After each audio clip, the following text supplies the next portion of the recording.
Welcome. This is a special episode of Spiritual Formation and Invitation to Drawing Near, where we unlock the vaults and search the archive for long-lost talks in spiritual formation from over the past 30 years. These are from the original lecture series at the Institute for Spiritual Formation at Talbot School of Theology, Biola University.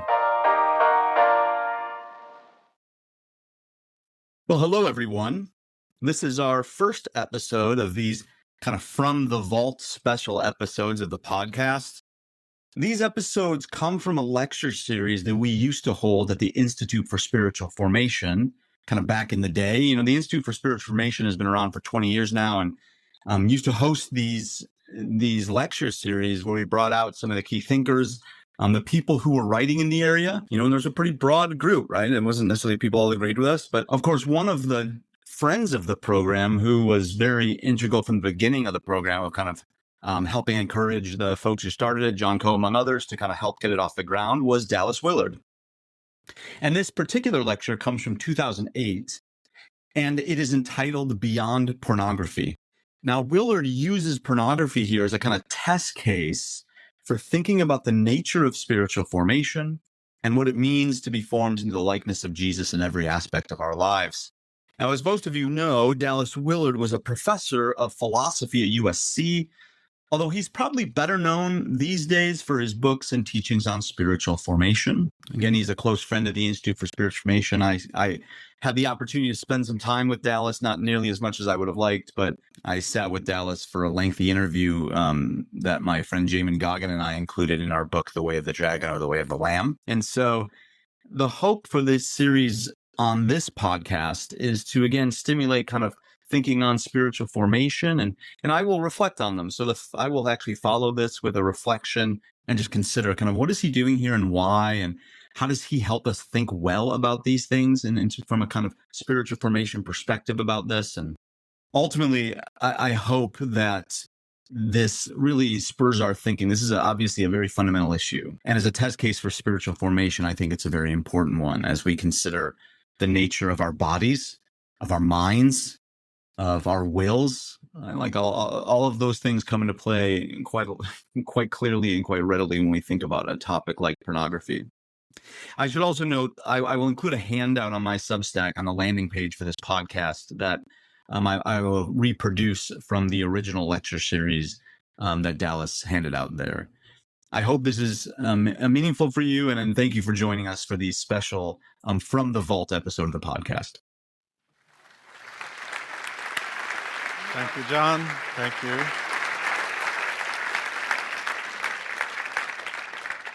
Thank you very much.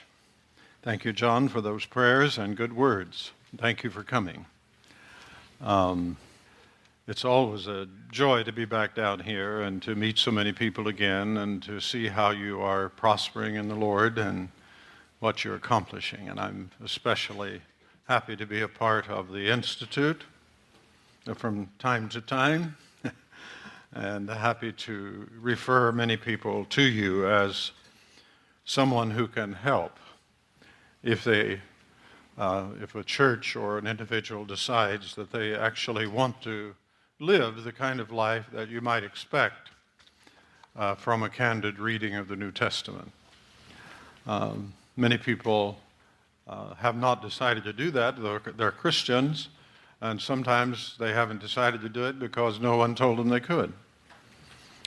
And so we need to get the word out and preach the gospel in its fullness. Now, I'm not going to preach to you tonight, but I do want to read some scripture to you to start with. And I would like first to read a few verses from Ephesians 4, verses 17 and following. You have to understand, I believe, that Paul was a profoundly insightful person about the makeup of human life and why it goes the way it does. And here's what he says, verse 17 of Ephesians 4 and following. This I say, therefore, and affirm together with the Lord, that you walk no longer just as the Gentiles also walk in the futility of their mind, being darkened in their understanding, excluded from the life of God because of the ignorance that is in them, because of the hardness of their hearts. The ignorance is in them because of the hardness of their hearts. And they, having become callous, that is to say, unfeeling, have given themselves over to sensuality. That's what you do when you don't have normal feelings. You go to sensuality to feel something, because it's very important to have feeling. And we'll talk about that in a moment. They have become callous, have given themselves over to sensuality for the practice of every kind of impurity with greediness. See, that's a progression. They become callous, they turn to sensuality, and sensuality in the nature of the case does not satisfy and dulls quickly. And so more and more for feeling. The practice of every kind of impurity with greediness. But you have not learned this of Christ. Christ has another way. 2 Peter chapter 1, verses 2 and 3. Grace and peace be multiplied in you in the knowledge of God and of Jesus our Lord, even seeing that his divine power has granted us everything pertaining to life and godliness through the true knowledge of him who called us to his glory and excellence. For by these he has granted to us his precious and magnificent promises, in order that by them you might become partakers of the divine nature, having escaped the corruption that is in the world through lust. Becoming partakers of the divine nature, or Paul put it in terms of not participating in the life that is in God, or in God's life.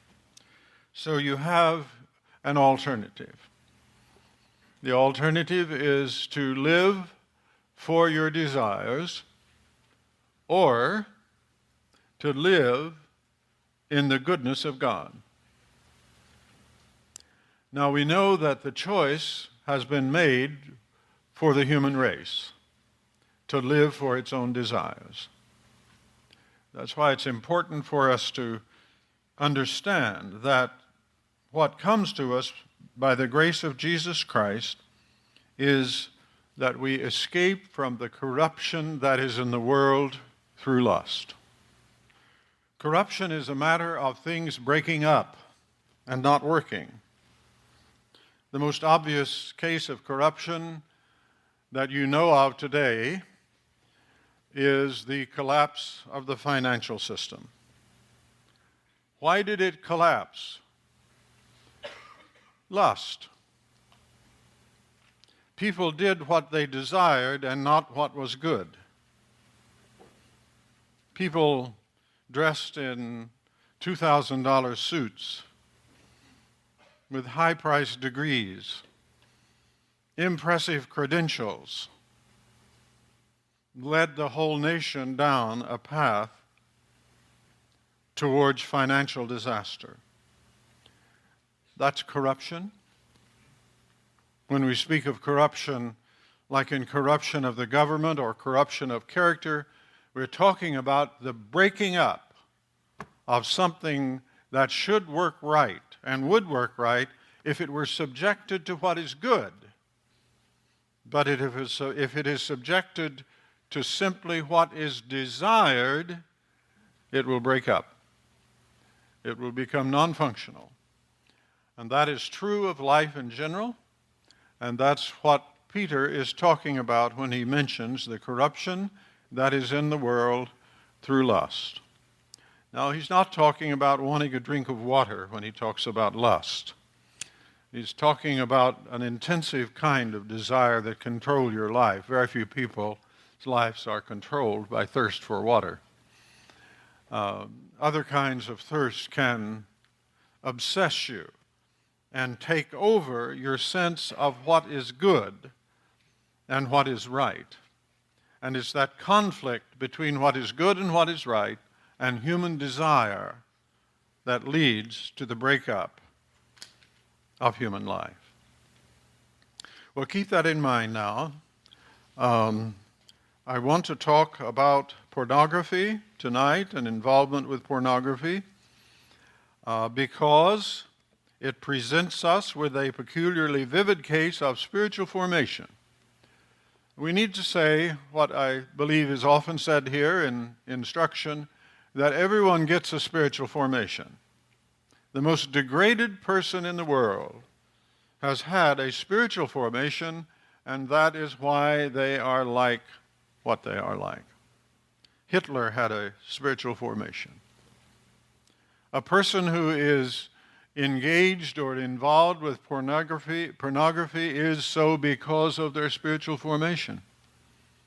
Spiritual formation refers to how the basic elements of human life, the will, the thoughts, the feelings, the body, the social relationship, and the depths of the soul have been shaped so that character and life come out of how they've been shaped. The fundamental distortion is in the will, but the will quickly subordinates the mind. And the will that is turned against God or turned against good hijacks the mind to justify what it is doing. And it takes the emotions and feelings with it. And very soon you have a whole person who is wrapped up in something which perhaps others who are not in that possession would look at and wonder, how could that ever possibly happen? How could that be? How could someone do that sort of thing? So I want to think about pornography tonight as a peculiarly vivid case of spiritual formation and of possible transformation. And also, of course, it is such a widespread problem, as you no doubt know. We need to talk about it with a view to helping people with it so that they can find their way out of it. A Promise Keepers survey found that 53% of its members consume pornography. A year 2000 Christianity Today survey found that 37% of pastors said pornography is a current struggle of theirs. 57% called pornography the most sexually damaging issue in their congregations. A Barna research study released in February of 2007 said that 35% of men, 17% of women reported having used pornography in the last month. The pornography industry in the United States is indeed large. Adult Video News, an industry publication, estimates the industry's 2006 revenues at $13.2 billion. The U.S. is the world's largest producer and consumer of pornographic material. Porn websites draw 72 million visitors every month. More than 13,000 pornographic video titles are produced yearly. I have a special feeling of this because for some time, this little city around which our post office is located, Chatsworth, was the leading producer of pornography in the United States, if not in the world. It's curious how these things work because it actually happened because they overbuilt industrial buildings and couldn't find anyone to use them. And so, there they go. Pornography, like most of the other things that might trouble us, is in fact interwoven with a whole lot of other economic and social issues. Now, you have a handout, and I'm not going to read it to you, but I'm going to work through it with you. And I fixed this because I just felt like it was important to have something written down to put in your hand. We can do PowerPoint or something of that sort, but then you are apt to be looking at the PowerPoint, not paying any attention to me. So I'm jealous of that. Let's just start with saying what pornography is. It consists of writings, drawings, images, and pictures. You can do that in various media for use in arousing sexual desire and frequently in stimulating the body to achieve sexual discharge or release. That's what it is. It can vary somewhat in how it's presented and how it's consumed, but fundamentally it is an exercise in the excitation of desire. That's something to keep in mind now, because we want to talk about desire a good bit. Lust, as the New Testament often translates the word epithumia, but desire is a neutral term, and lust already has a little wrong connotation to it. But really what we're talking about is desire. And the curious thing about human beings is the importance of desire to life. Pornography is on a continuum with viewing actual people around you in order to stimulate, foster, and cultivate lust, which Jesus warned against in Matthew 5:28. It is a part of the boiling pot of sexual titillation and misbehavior. It's a continuum of activities, some of which are innocent and some of which are perhaps innocent but dangerous. And it's all focused on the cultivation of desire. When Jesus says in Matthew 5:28, responding to those who said, I'm okay sexually because I don't do the deed. And he said, that's not the full story. The person who uses others to excite their desires is on a continuum. They are entering willingly into temptation. And they should stay out of that, because once in, you never know what's going to happen after that. If you say yes to temptation, you've already said yes to the wrong thing. And that's what Jesus was talking about. He's not talking about having a thought. He is talking about cultivating thoughts for the purpose of exciting desire. Now, you know, human life is full of that. Advertising, politics, all kinds of things get messed in it, trying to get people to do things by manipulating their desires. So we need to understand that this is a pervasive kind of reality. Sexual desire, sexual thoughts, inherently there's nothing wrong with them. It's very important to say that, because especially when one gets involved in them wrongly, then it tends to spread to all things associated with sexuality, as it has in times past in our society, so that sexuality itself takes on a shady or wrong tone.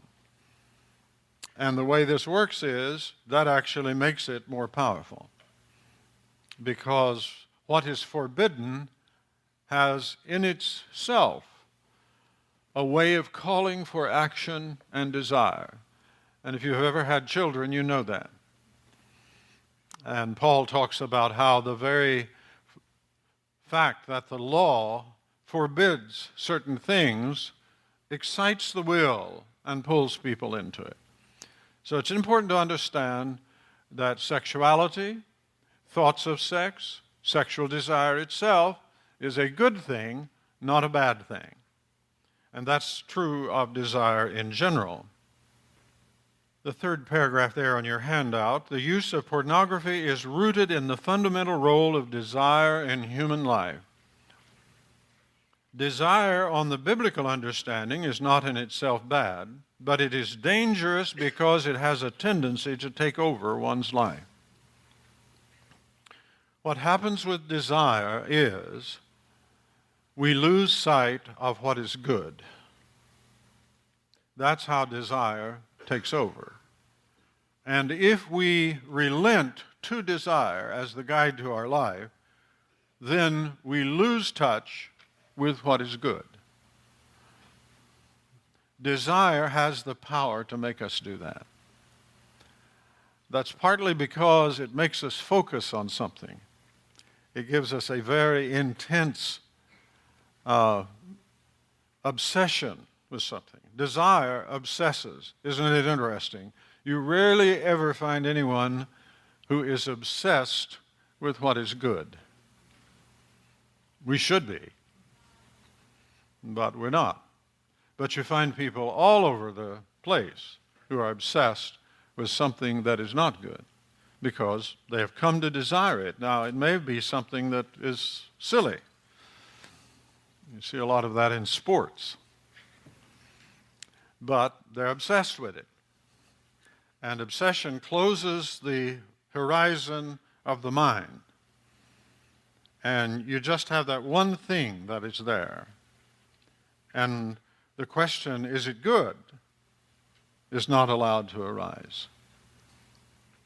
Desire must be subordinated to what is good, and it is the role of the will to see to it that desire is subordinated to what is good. See, that's the difference between will and desire. Will always has a broader view. It is looking at alternatives. It says this may be good, but is it the best? And that's how the will functions in our life. Now, the real danger is that desire will capture our will. I wonder if you know that there are many people who do not know they have a will distinct from their desires. Have you ever observed that in human beings? They think that if they desire something, that's all that is needed. They have allowed their will to obsess their desires, and when they do that, then their mind closes down. And they learn that to hold on to their obsession, they must not open their mind to the truth. And of course, when it comes to freeing one up from obsession, then you have to go to the mind and you have to go to the will. The will can do what it's supposed to do only if it understands what is good and is strongly oriented toward it. This is definitely not the case with those who are unaligned with God. In them, those unaligned with God, the will falls captive to desire. Think of the paradigmatic temptation in the Bible. Eve and the serpent. And think about what was said to her. She desired the fruit. So the teaching about what was good, what God had said, disappears. And so she does the stupid thing. See, that's the general form of sin, is to decide that I know better than God or better than good, and I will have what I desire. So John says there are three things in the world: the lust of the flesh, the lust of the eyes, and the pride of life. That's all desire. And the world runs on desire, not on what is good. So now the general condition of humanity is laid out very carefully by Paul, and we've already read one passage in which he describes that in Ephesians 4:17 through 19. I'm not going to read it because I think all of you know it very well, and that is the passage in Romans 7. And the heart of that passage, the saying, "The things I would, that I do not. and the things I would not, that I do. Now that's the basic condition of humanity when it has been captivated by desire. It no longer thinks about what is good. It just thinks about desire. Now we will want to think more about what kind of condition a person is in when that is true. The task of morals in humanity is always to put people in a position where they can do what they don't want to do and not do what they want to do. If it were not for the overpowering and distorting, or to use Peter's words, the corrupting role of desire in human life, we wouldn't need any ethics. The whole task of ethics is to find a reason or a basis to stand to enable you not to do what you want to do. That's why I often ask my students in class, you think ethics is a good idea? What do you think they respond? The most you can get out of them is it's a necessary evil. But you don't find people cheerleading for ethics or saying, thank God for ethics. And why is that? Well, that's because of this general condition, the corruption that is in the world through lust. And of course, any individual who does not have the power to do what they don't want to do and to not do what they do want to do is in real trouble. You sure don't want to hire them. You want to hire someone who can do something they don't want to do, maybe even come to work on time. They're doing the Dolly Parton 9 to 5 thing downtown now, you know. 9 to 5, what a way to make a living. Well, you need some ethics if you're going to do that. So now we have to think deeply about the role of desire in human life. We must understand it's not bad in itself, but if we allow it alone to control us, it will ruin us and ruin everyone around us. Because desire is not determined by what is good.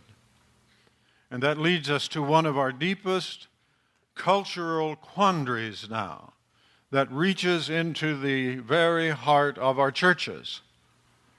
And that is the idea that we can't know what is good independently of what we want. That it is only desire that tells us what is good.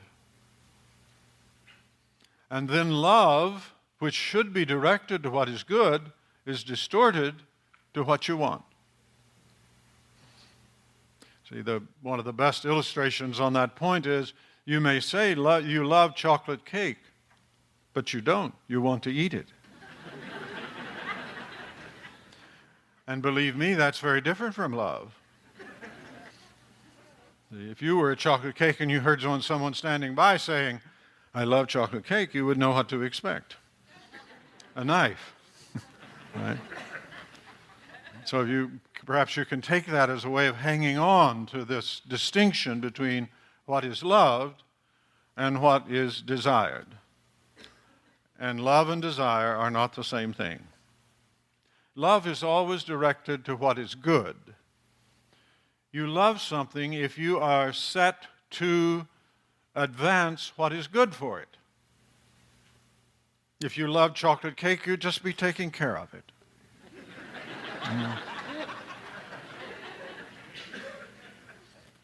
So we need to make sure that we have, and right love, of course, is what redemption is all about. It's to bring us to right love. Now then, in relationship to pornography, as we'll develop this as we go along, the cure is love. Treasuring what is good and what is right. But that's not something you can do just by telling yourself to do it. And we'll go into that more in just a moment. The primary role of desire in human life, I'm down to the last paragraph on the first page if you're following. The primary role of desire in human life is to impel us to action. Because you might say, well, if desire is such a dangerous thing, why do we have it? And the short answer is, without it, we'd be dead. If action were solely under the direction of thought, we would never survive infancy. And life would be an intolerable burden in which much that is good would not be realized. You occasionally find people, for example, who've grown a little older, and they don't really get much fun out of food. And they wind up eating because it's good for them. Now, that might help some of us who eat too much because of our desires. But on the other hand, if you had to run your life just by your thoughts about what is good, it would be intolerable. And so God has arranged that we have desire and that it gives pleasure. And desire gives pleasure because it thrusts us in a direction and makes us feel alive. And feeling alive turns out to be a major problem for human beings, especially in a highly regimented and organized culture. You may, if you would like to enlarge that, and you're so moved, like to read Sigmund Freud's little book, Civilization and Its Discontents. And it is not everything Freud did was helpful, but that particular little book is very helpful because he talks about what happens when you have to have a system that depresses desire and how if you didn't have one, you couldn't have civilization. If people just did what they wanted all the time, there'd just be chaos. So we have to understand the importance of it and at the same time understand why it has to be limited. It's important because life runs on it. And when you have desire, you feel alive because you're put in motion by it, or sort of, if it's not moving you towards something so disastrous that you can't go. Then on the other hand, you have to have desire because you're not capable of thinking about all of the things that you need to do. Now that's just a part of the economy of the self. Habit also comes in here because habit allows us to act without thinking. And believe me, that's a good thing. The person you don't want to be riding with in the car, driving, is someone who has to think about what they're doing. You hope they think occasionally, but if they have to think about when to put on the brakes and how to do that and how to turn the wheel and all of that, you're probably going to be lucky to get out alive, especially here in Southern California. So desire moves us, that's good, it makes us feel alive. We are moved, hence we speak of passion. Passion grabs us. We like to be grabbed. Did you know that? Well, in a way. But you see, that's the reason why people get addicted to things. Because being grabbed, usually involving desire, involves them in life, keeps them moving, and that's essential. Now, keep that in mind, because when we get around in a moment to talking about the causation involved in pornography, we're going to find things like boredom, alienation, purposelessness is a major factor in inducting people into pornography. Now, hold those things together now, if you would. You rarely find anyone with a rich, full, exciting life who is engaged in a pornography.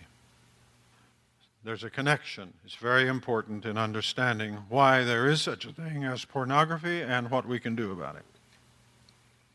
The gratification of desire gives us a sense of completeness and power for a moment or so. A depressed person is typically one who has little or no desire and will say, I don't want anything. And when people get locked into that, it is extremely hard to do anything that's helpful for them. Sometimes something, if you can just get them physically active, to moving of some sort, it will help them, but it's very hard to pull them out.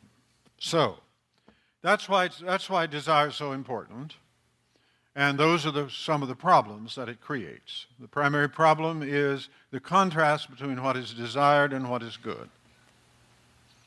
And the fact that desire brings feeling and excitement and passion so that we wind up doing things just to get the feeling.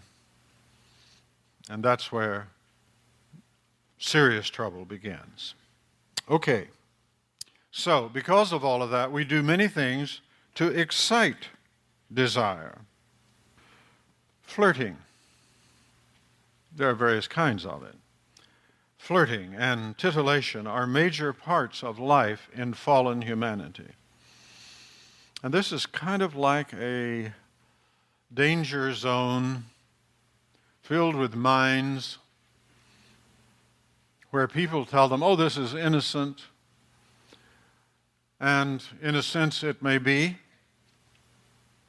but it leads into dynamics that can destroy you. So someone says, I'll just try cocaine once. For some people, that's enough, and they wind up addicted.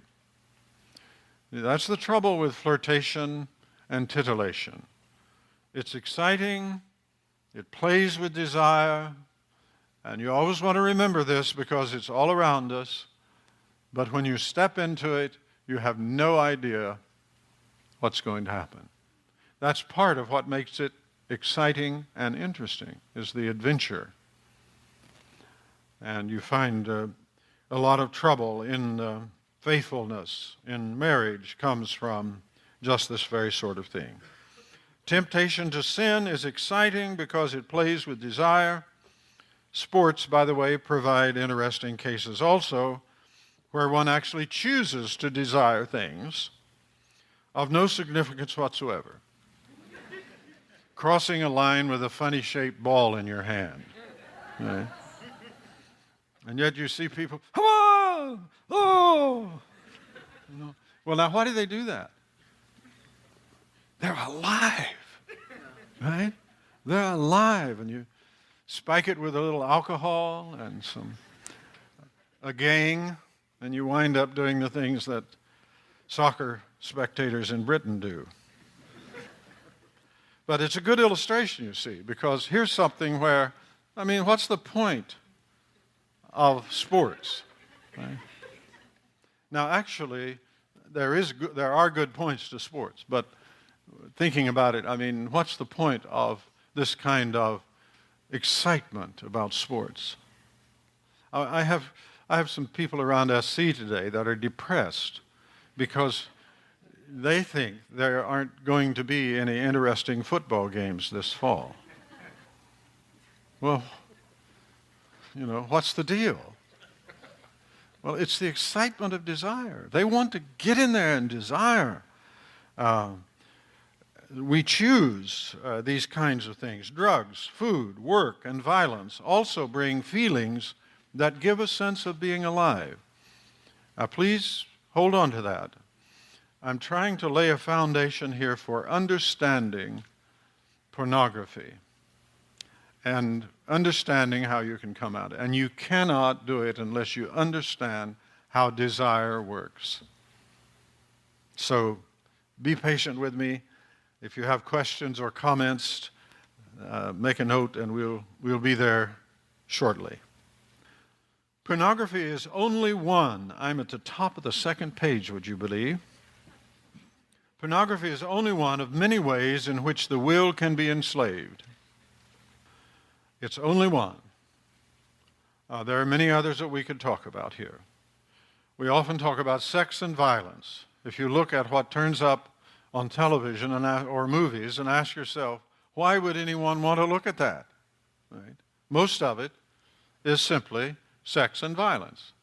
Well, those are two of the primary ways of exciting desire, different kinds of desire. But people do like to look at violence. That's why I don't want to get started on that. But they really do. They like to look at it. At the same time, they may be disgusted with themselves for looking at it. That's a part of what John called the lust of the eyes. Remember, three things in the world: the lust of the flesh, the lust of the eyes, and the pride of life. The desire to look and to see.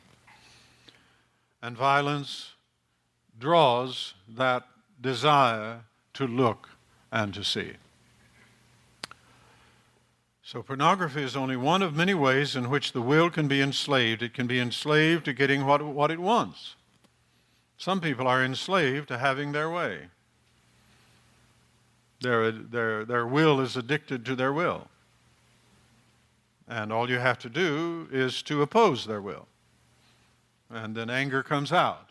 See, anger is a response to your will being crossed. That's the way it works. If your will is crossed, no matter how trivial it is, anger is a response. So what to do with anger?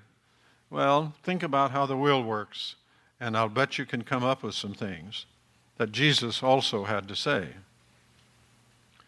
Can be enslaved to looking good or dominating others. Many are enslaved to simple rebelliousness.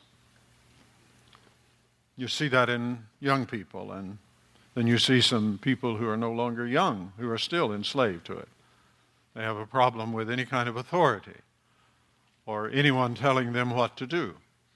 Automatically, no. See, they're enslaved.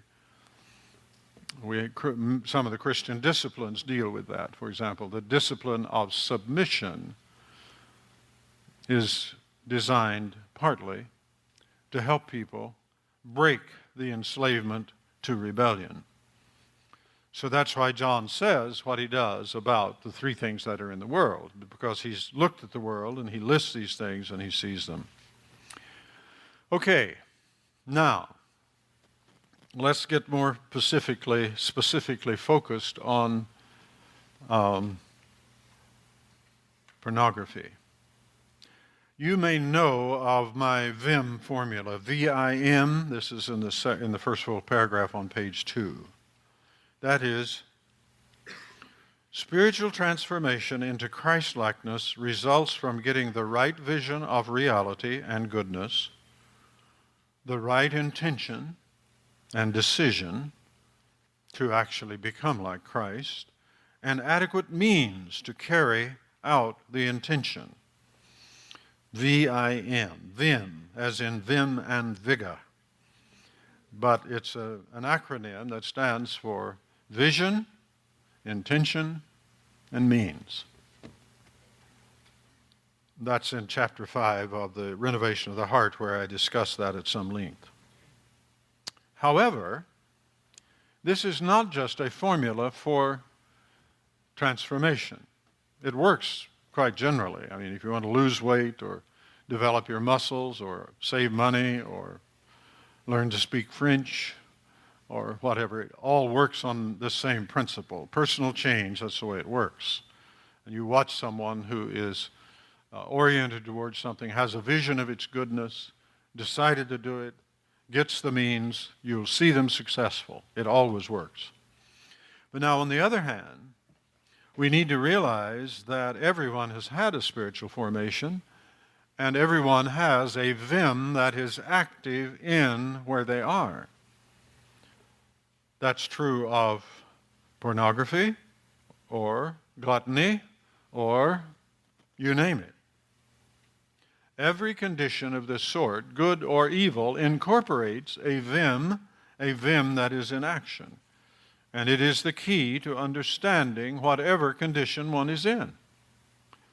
And this applies to the spiritual life. It's very important for us as Christians to understand that if we're going to come to grips with the picture of the good life that the Scripture sets forward as to followers of Christ, because it will be yours if you want it, and you have the vision, and you implement the means. There isn't a single thing that Jesus taught us to do that we cannot do. But we have to have the vision, and we have to have made the intention, and we have to employ the means. You can't do it just by, There isn't a single thing he taught us to do that we can do that way. But there isn't a single thing he taught us to do that we can't do if we appropriate this kind of pattern. What is the vim of the person who is engaged with pornography? Involvement with pornography is not an ultimate, undefinable fact that simply falls upon a person and there it is. Now that's true also of anger, resentment, contempt. These are not conditions that just, there you are. They come from your vision, your intention, and your means. And we employ them in the wrong way, the means, and there we are. Just think of the lengths to which some people go to implement their resentment of others, or their resentment of other types of people, or their resentment of their situation in life, and so on. So I've underlined here and put in bold print, if you want to get out of such involvement with pornography, you work on replacing the vim that put you there and holds you there with a godly vim oriented to what is good to desire. That is something you can do. God will help you. God will help me, but He will not do it for me. Now here we run into a lot of very deep theology, having to do with misunderstandings of grace, for example. The idea that grace eliminates effort, or effort eliminates grace. And we stay frozen where we are because we can't make the intelligent effort to change the conditions which result in situations like basing our happiness on food, or, whatever it is. So now let's go into some details. What is the V of pornographic use? What's the vision? What's the V? I think probably this is the most important thing we have to understand. It is a vision of women, or for simplicity's sake, this is a day of equal opportunity, but let's just talk that way. It is a vision of women as something to be used to stimulate and or gratify sexual feeling and desire. That's the vision. Now, it may be complicated by moments of repentance and thinking different things, but that's what governs the use of pornography. If you don't have that vision, you will not engage in pornography, because you will be thinking about the woman involved here in a way that shuts down the whole enterprise. But typically, a person is thinking that is what they are here for. Usually this is accompanied by contempt for women. And if you know what pornography is, and you don't see that it is contempt for women, you're blind. It's also contempt for you or me if I'm using that. I have never known a person who was engaged with pornography who thought it was something to be proud of and to talk about with others in a favorable way. Never known anyone. Almost all are engaged in hiding because of how it makes them feel about themselves. They are actually using their own bodies and minds to gain pleasure and desire. And they know that that somehow is not right. In most cases, this will be accompanied by a vision of one's own body as a source of and means to pleasure. It may be that this is prior in time in child development to pornographic view of women. These foundations of pornographic involvement easily develop further into various forms of perversion as one pursues sexual stimulation and satisfaction.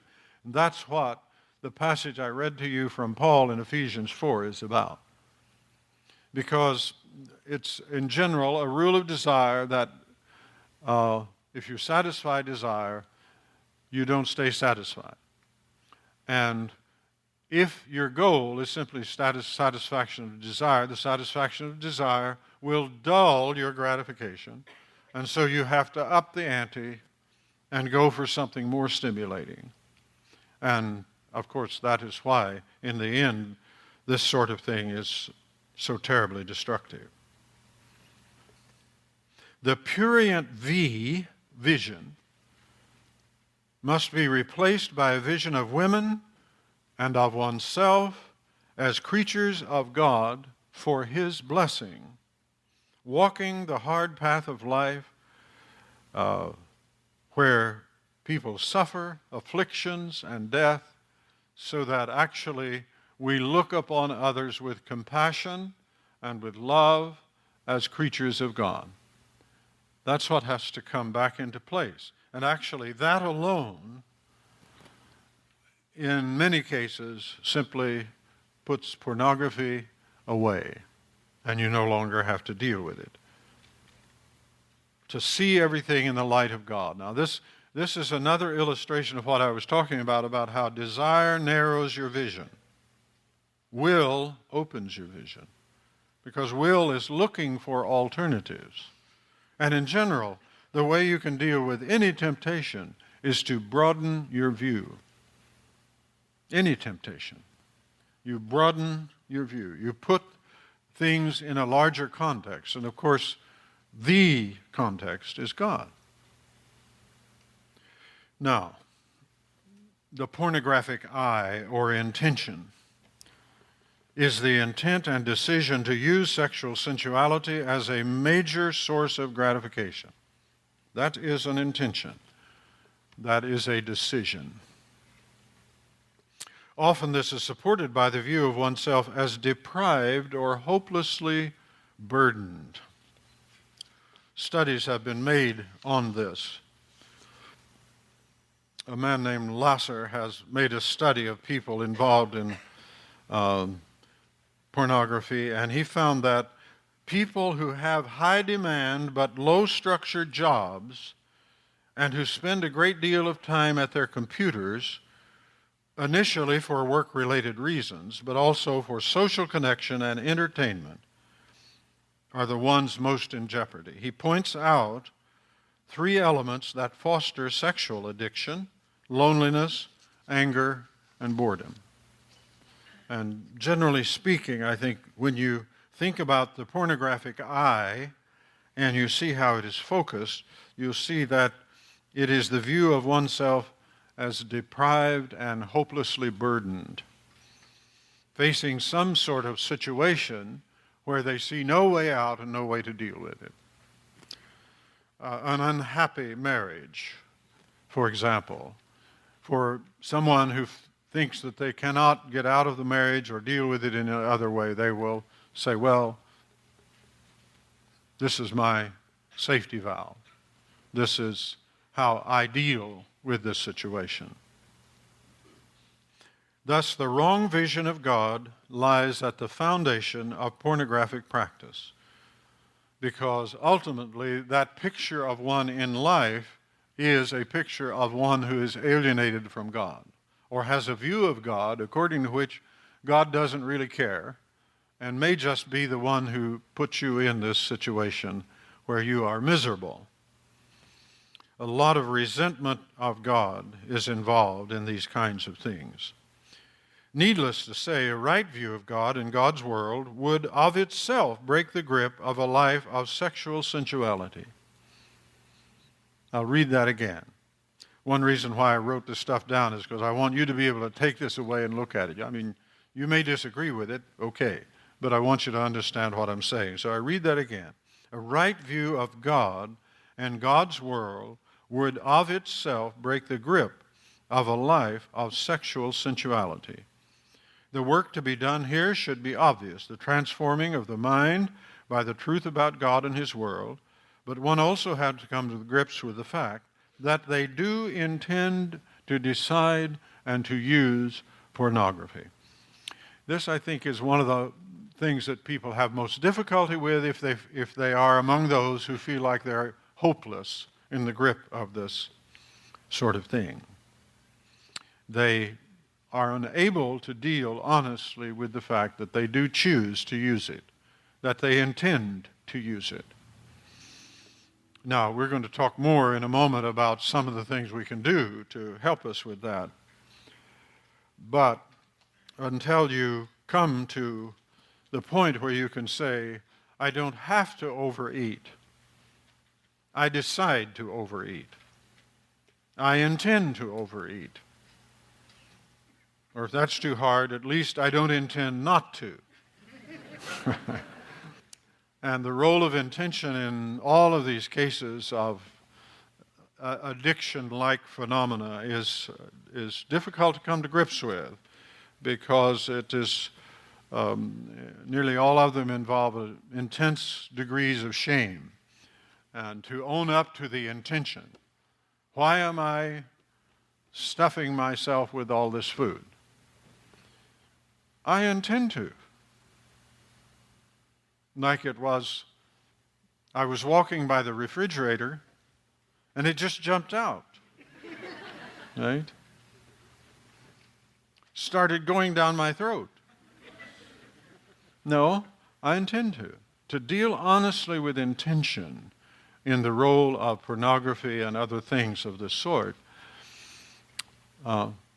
Lying, all of the things that trouble us as people living in this world, the role of intention has to be owned up to. So once we own up to it, then the intention and decision not to use it must be formed. See, that's the positive side, or the way out. That will not be possible until the vision element is transformed along the lines suggested. One of the things I hope you'll take away is the idea that you cannot accomplish at the intention level what has to be accomplished at the vision level. And you can't accomplish at the means level what has to be accomplished at the intention and the vision level. And that's important because one of our problems is that we tend to accentuate the means and get all the means, but we don't have the vision or the intention. If you've heard me use this before, I'm sorry, but one of the best illustrations of this is how people learn languages in our universities. Or rather, how they don't learn languages. At USC, we have multi-million-dollar floors full of equipment in one of the buildings. The students generally do not learn the languages. In broad parts of the world, there are people with no equipment, and they learn to speak English better than a lot of people in America. What is the difference? They have the vision, and they have the intention. That's what you have to do, the work at the vision and intention level. It is possible to deceive oneself about what one really does intend. So one must be very careful and searching and honest in dealing with what one does and does not intend, what they have and have not decided to do. This is very slippery, and we have to be careful with it, and some of the things I'll mention about how we can work our way back in a minute relate to this. The fact is that people engaged in the use of pornography have decided to be there and have not decided not to be there. But willpower alone, this also has to be added, will not solve the problem. It won't be solved without willpower, but willpower alone will not solve it. The vision must be right, and the appropriate means will have to be employed to extricate oneself from pornographic use. Now, among the primary means to deliverance is taking care to see pornography in all of its dimensions for what it really is. So now this is working on the vision. For many people, just to see the terrible degradation of others and oneself involved in pornography will strongly bolster their will to have no involvement with it. This is important. It is an application of the general truth that temptation of all kinds is defeated by broadening the view and looking at the solicitation in the larger context of life and of God. Now, you have to have the intention to defeat that temptation, or you won't broaden your view. So vision and intention interact. And that's where the main problem is, and that's where the main solution lies. Desire overpowers the will primarily by obsessing the mind. Please take that one with you. It applies to life generally and not just to pornography. Desire overpowers the will primarily by obsessing the mind. Those of you who have a scholarly interest might like to follow that sentence up by finding the 2-volume Psychology by William James and reading his chapter on the will. Desire overpowers the will primarily by obsessing the mind. What you obsess on is pretty much what you will do. What many think they experience as inevitability depends entirely upon their failure to see things as they really are. Will, that's the human spirit, in its very nature seeks alternatives and the best alternative. But when the person has conceded desire the right to rule the will, desire blinds the mind and appears to give the will no alternatives. I've got to have a donut. The donut is on its way. I've got to look at that picture. Well, it's on its way. You see, that's the power of the obsessed focus, and desire does that. So let me go back and just say a sentence or two about that again, because I really hope you can take away this evening a better understanding of the relationship between desire and the will. What desire does is it shuts down alternatives that the will might contemplate. That's how that works. So if you want to loosen the grip of desire, you broaden your vision and you look deeper into what you're thinking about. And one of the things you do is you look at the people in the pictures as persons. A very effective DVD on breaking the grip of pornography is called Somebody's Daughter. And the title itself is enough to just make you jump back. But see, that's, and I can tell you from my personal experience, that learning to see in this way just changes everything. It breaks the struggle. You see, it breaks the struggle. So you see that donut and you think, and then you think, blood sugar, feet falling off. All of a sudden that donut looks different. Because now you've put it in a broader context, right? I'm really hoping that this basic point grips you and that you go away with that burned into your mind. Well, let me do just a little more here and we'll have a break. And then you can come back and you can holler at me. The other means must be employed in most cases. Two of the most useful are openness to others and resolute avoidance of situations in which pornography can be indulged. As for openness, this may involve confession to an appropriate person in appropriate ways, and be careful about that. Sharing with others of the same difficulty. A buddy, accountability system with a small group or others, not necessarily all in the same difficulty because you need some people who are not fighting the battle, but can be with you and with others and provide openness. Prayer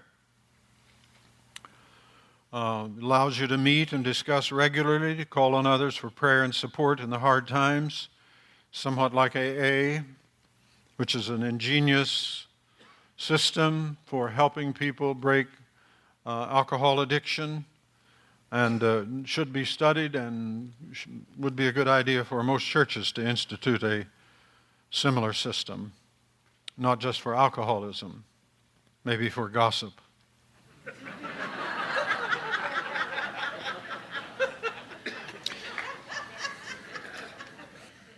Rush over and help me. I'm about to gossip.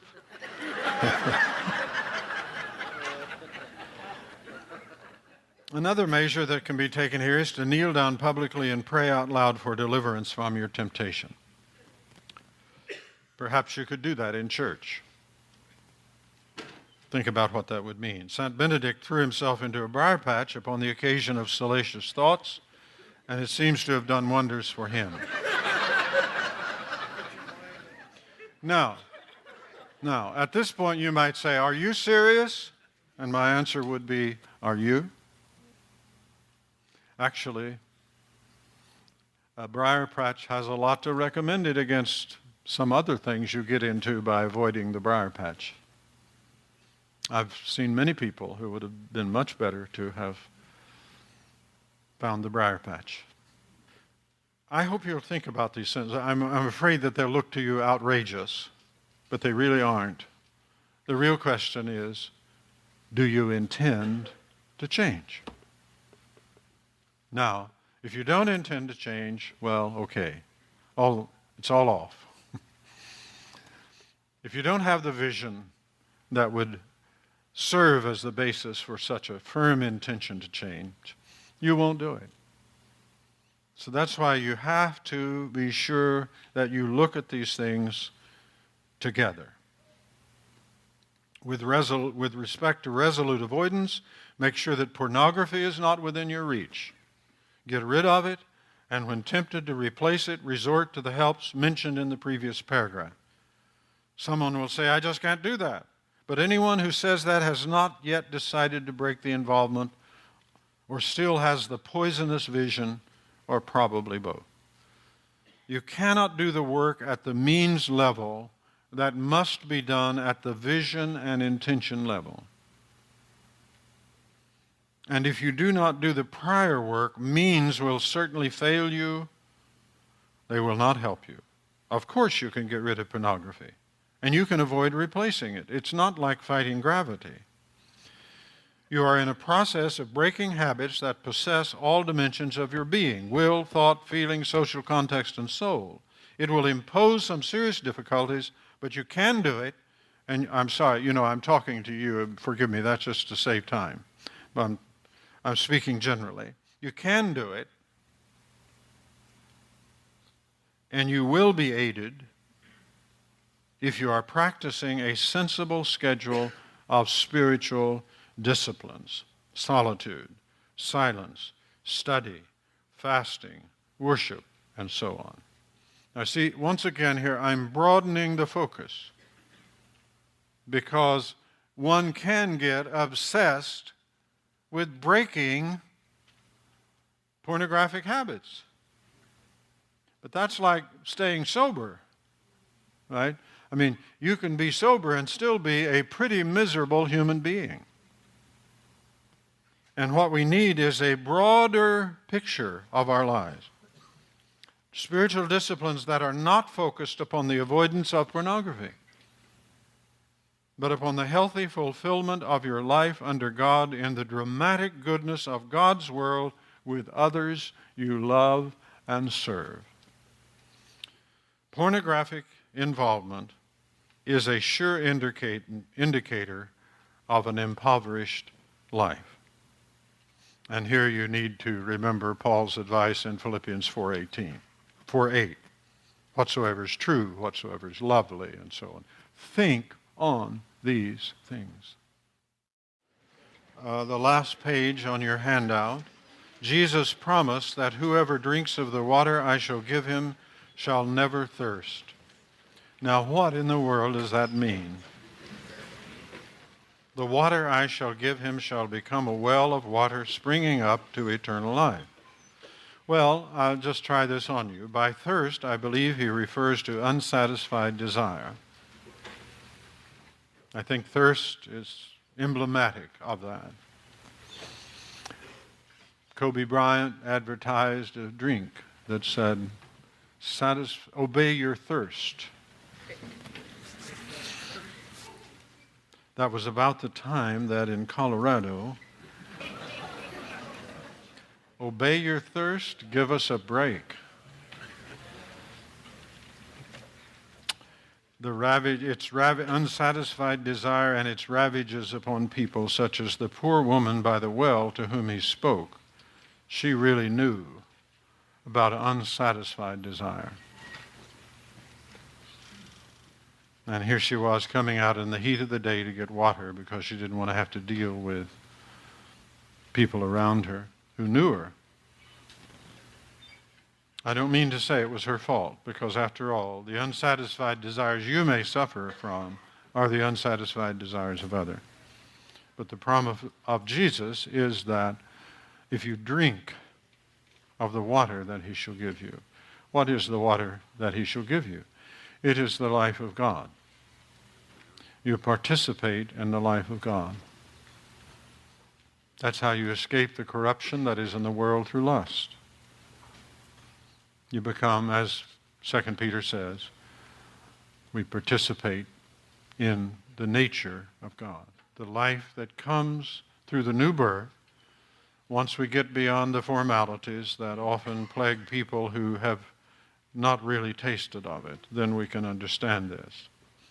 With reference to pornography or other enslaving fascinations, we are not talking about repressing desire or denying its reality. We are talking about not having the desire. The persons who would change must desire to not have the desires they now have, and be willing to do the things on the Vim pattern that will eliminate the desire or render it of no influence. Although there may well be cases where medical treatment, specialized counseling, or deliverance ministries are required. And I do want to emphasize that there are cases like this where the individual really cannot on their own make any progress. They have to have help. But that's not true of most people who are entangled with pornography to an extent that they're living a hidden life of shame and feeling guilty and worthless and hopeless. Most of those people can do something along the lines I've suggested. Most people involved with the use of pornography have not come to the place where they desire not to desire it. They want not to do it. Do you understand the difference? But they don't want to be without the desire. It's like people who can't imagine what it would be like not to be angry. It's so much a part of their life that they wouldn't know who they were, or contemptuous of certain people, or those kinds of things. Their identity is tied up with their desires.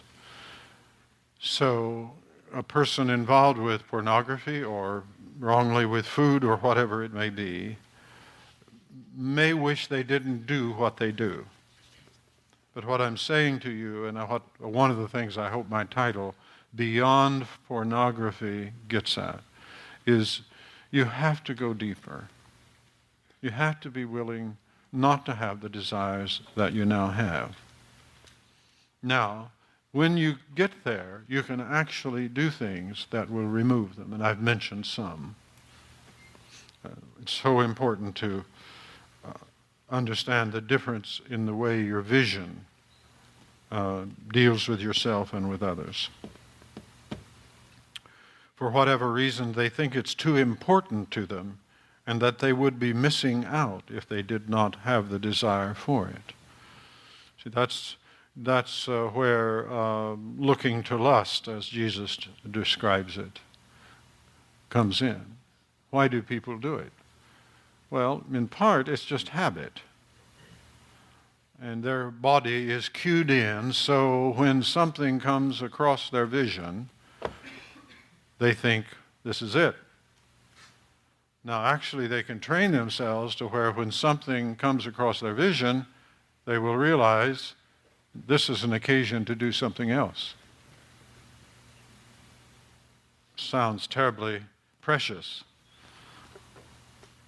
But as a young man in high school, I learned that I could deal with that by praying for the person who had come within my vision.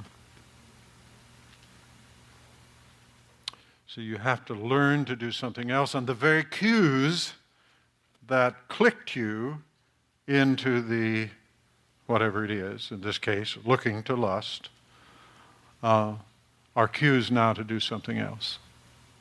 See, that's habit. But you have to think, before you'll do that, you have to think, I'm not really going to be missing out on something if I don't do this. Now, how can you think that if your desires are obsessed with that? You can't. So you have to be willing to not desire the things you now desire. Not enough to say, I don't want to do it. That's like the many apologies that we've heard from government and religious leaders that aren't apologies. You know, there's a fine art now of apologizing without apologizing. Oh, I'm sorry if what I said hurt your feelings. How about, I'm sorry I said it.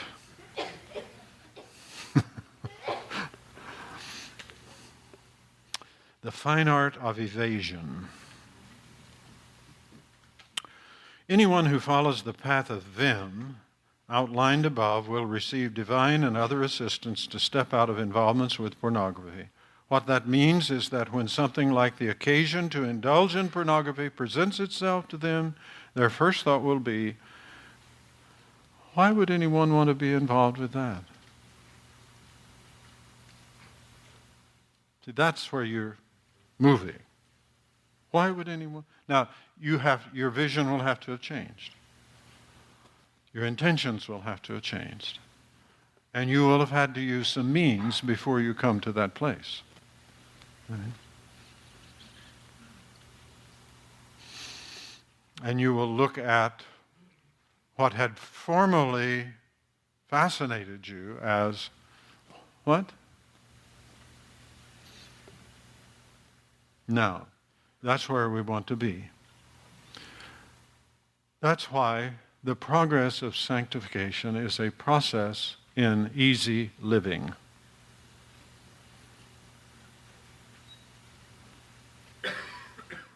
It doesn't get harder. It gets easier. See? That's why Jesus said, my yoke is easy and my burden is light. But you have to come to him and learn. You learn. And the learning process is what changes everything. I often use the illustration of Jesus on the cross when he said, Father, forgive them. That was not hard for him to do. What would have been hard for him to do?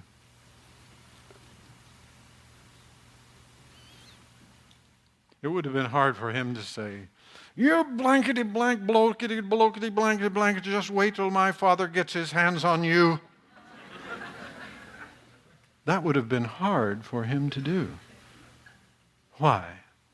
Because that was not in him. That was not in him.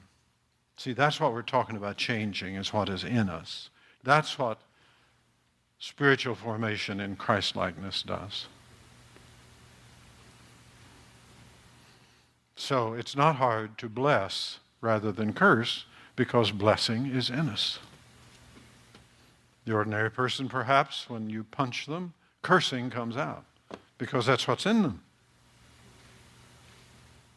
Now you punch them, blessing comes out, because that's what's in them. So when Jesus says, bless those that curse you, he's not saying, get your will all whipped up and be ready now, and regardless of how you feel about the matter, squeeze out a blessing.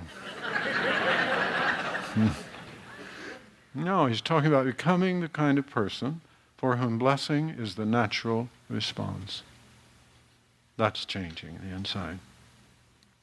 What we've said here tonight is, in relation to pornography, can be generalized with appropriate modifications to apply to all issues of spiritual transformation into Christ-likeness, both negative and positive. It isn't just not doing things, it's doing things also. And the positive really pulls the weight of the train once you get it going. The field of Christian spiritual formation is an area of reality that lends itself to knowledge and to practice governed by knowledge. That's why it's very appropriate to have an institute of spiritual formation in a university. Where else should it be? Why don't we have one at USC? Well, actually, it started as one. You'll not get anyone to talk about that now. Actually, they're missing out on something, aren't they? But they have been shunted off into this idea that what we do as Christians is not knowledge. Something else. See, that's a part of the picture of the world we live in. One certainly understands that it is a field of knowledge from reading the Bible, and especially passages such as Colossians 3, 2 Peter 1, 2 through 11, and so forth. That field, spiritual transformation, is a field of play for grace, the actions of the Holy Spirit, and all of the instrumentalities of the kingdom of God. But it also requires well-directed effort on the part of human beings. Grace is not opposed to effort. It's opposed to earning. Effort is action. Earning is attitude. So, I close with the words from 2 Peter again. Add to your faith virtue, and to your virtue knowledge. And you can go on the rest of the way up that ladder in 2 Peter all the way to agape, which is what always concludes these grand progressions in the Scripture. All right, thank you very much, and now we'll have some time for questions and comments, I think. Thank you. This was a special episode of Spiritual Formation, an invitation to drawing near. I will follow this episode with a reflection on this talk, so keep an eye out for the next episode. As always, follow me at kylestrobel.substack.com and subscribe so you can keep more informed about future content. I am grateful for your support. Thank you for joining us.